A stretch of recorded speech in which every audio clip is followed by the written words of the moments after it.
거의 공포영화보다 무섭거든요. 가슴이 두근두근하고 손에 막 땀이 나고 그럽니다. 논문 읽기가 무서울 때, 오늘은 연구자들이 가질 수 있는 기묘한 심리 상태에 대해서 얘기를 해볼까 합니다.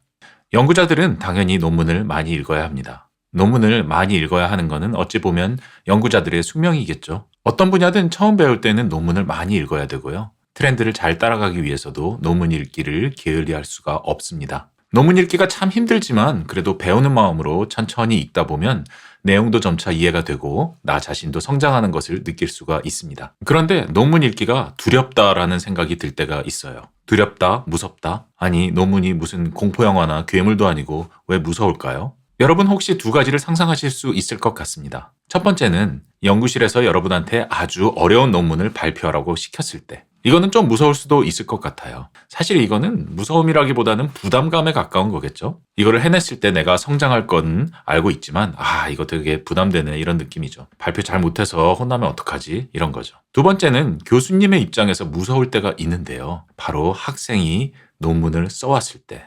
얼마나 엉망으로 써왔을까 열어보기가 무서울 때가 있습니다. 근데 이것도 사실은 무서움보다는 부담감에 가까운 것 같아요. 큰 장벽처럼 느껴지면서 이걸 어디서부터 뜯어 고쳐야 되지 약간 이런 느낌이잖아요. 사실 이 두 가지 경우를 얘기하는 건 아니고요. 정말로 논문 읽기가 공포심으로 느껴질 때가 있습니다. 그거는 바로 내가 진행하고 있는 연구와 굉장히 비슷한 제목의 논문을 발견했을 때입니다. 여러분, 스쿱 당했다라는 표현 아시나요? 스쿱이라는 거는 원래 언론에서 유래한 말이라고 하더라고요. 기자들이 정말 특종을 내가 먼저 잡고 싶었는데 다른 사람이 채갔을 때 스쿱이라고 한다고 합니다. 근데 이 말이 연구에서도 쓰이게 되었다고 합니다. 논문은 아무리 작은 공헌이라도 세상에 없는 거를 만들어내는 거잖아요. 그래서 참 힘든 일이고 참신함, 즉 나블티가 논문의 생명이라고 할 수 있죠. 근데 다른 사람이 똑같은 아이디어로 논문을 이미 냈다? 그러면 논문을 낼 수가 없게 되는 거죠. 참신함이 사라지니까 게재도 힘들어지는 겁니다. 그래서 내가 연구를 진행하고 있는데 갑자기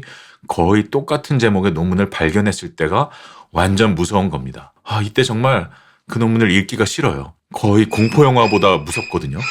가슴이 두근두근하고 손에 막 땀이 나고 그럽니다. 그래도 어떻게 해요? 이 두려움을 극복해야죠. 너무 무섭지만 그 논문을 읽어야 되는 겁니다. 그래도 그나마 다행인 거는요. 제 경험상 한 70% 정도의 경우에는 어떻게든 피할 길이 있습니다. 약간 결론이 다르거나 방법론이 다르거나 좀 차별점을 줄 수 있는 길이 있는 경우가 보통이고요. 근데 나머지 30%의 경우에는 연구 접기도 하죠. 너무 비슷해서 그냥 깔끔하게 접고 딴 거 하는 게 낫겠다 하는 경우도 있습니다. 그리고 되게 웃기는 경우도 있어요. 새로 나온 논문이 아니라 과거의 논문이 나를 스쿱할 때. 그러니까 나를 스쿱한 논문을 찾아내는데 그 논문이 심지어 내가 연구를 시작하기도 전에 나온 논문인 거죠. 실제로 있습니다. 결국 사전조사가 제대로 안 된 거죠. 어느 정도 이해는 합니다. 사전조사하는 것도 완벽하게 하기 되게 힘들거든요. 어떨 때는 정말 열심히 조사했어도 워낙에 논문이 많으니까 놓치기도 해요.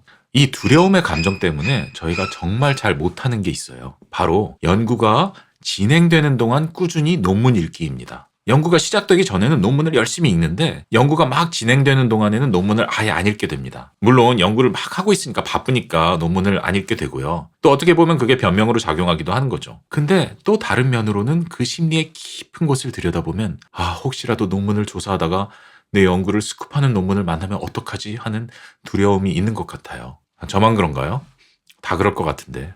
물론 이성적으로는 압니다. 만일에 내 연구를 스쿱하는 논문이 최근에 나왔다면 지금 바로 그것을 아는 게 최선의 선택이죠. 연구를 어떻게든 다르게 하거나 아니면 심지어 접을지라도 시간을 아끼기 위해서는 지금 아는 게 최선이잖아요. 근데 이성하고 감정은 또 다릅니다. 두려움 때문에 도저히 볼 수가 없죠. 저는 진짜 그럴 때가 많거든요. 근데 우리가 그 두려움을 잘 극복해야 될 것 같습니다. 이성이 감정을 이기도록 노력해야겠죠. 오늘은 이렇게 논문 읽기가 두려운 때에 대한 내용을 나누어 보았습니다. 제가 논문을 정말 빠르게 읽을 수 있는 소프트웨어를 만들었습니다. 한글과 영어가 사이드 바이 사이드로 같이 나오기 때문에 한글을 스킴하고 나서 영어를 읽으면 정독한다고 쳤을 때 제 생각에 거의 최소 5배는 빠른 것 같아요. 연구 전에 사전조사할 때나 트렌드를 파악하기 위해서 논문을 읽을 때 여러분의 시간을 많이 아껴드릴 수 있을 겁니다. 관심 있으신 분들은 고정 댓글을 참고해주세요.